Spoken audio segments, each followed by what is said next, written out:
Hi, thanks for joining us for yet another edition of Money TV. I'm Donald Baillargeon. So glad you could be with us. Of course, Money TV is the program all about money and what makes it happen. Now, I took a little bit of heat from some of you because of the subject matter of my show opening last week, where I was asking, what's wrong with wanting to be rich? Now, of course, I was reacting to the health care bill currently being floated around Capitol Hill and the plan of the Democrat Party to pay for it by increasing taxes on people earning more than $250,000 per year.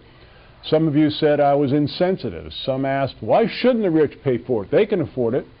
But rich is a relative term. It takes more than twice as much money to live in, say, New York, Boston, Chicago, or Los Angeles than it does to live in Memphis. And each of those cities has wonderful, endearing qualities about them that attract people to settle down there.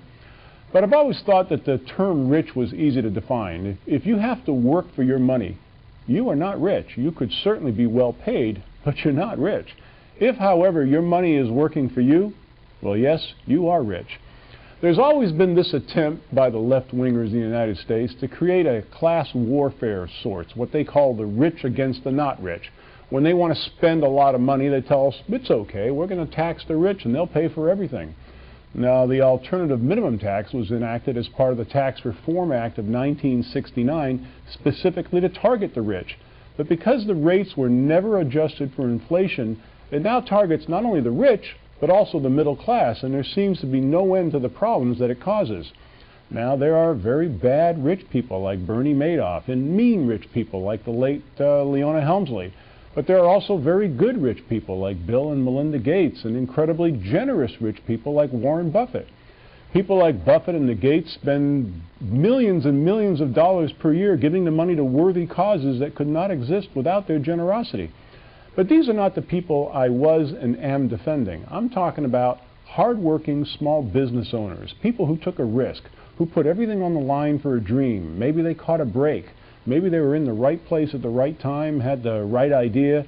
They put in enormous hours on the job. They have many sleepless nights. They provide jobs for people, and one day it all comes together and they become successful.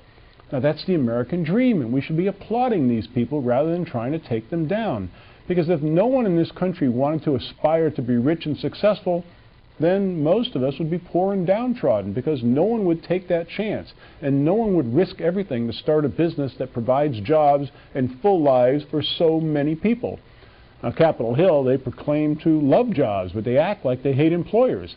Most of the jobs in America are created by small business. Let's not tax them out of business. Now, remember this toll-free number from anywhere in the world you're watching Money TV, 888-259-4449. Toll-free number to get free information in the mail about the exciting companies we'll be talking to and about during the next 30 minutes. When you do call, be sure and ask to be added to the subscription list of our Money TV newsletter. That is free. You can call us at 888-259-4449. You can visit us at moneytv.net. And please become one of our followers at Facebook and Twitter.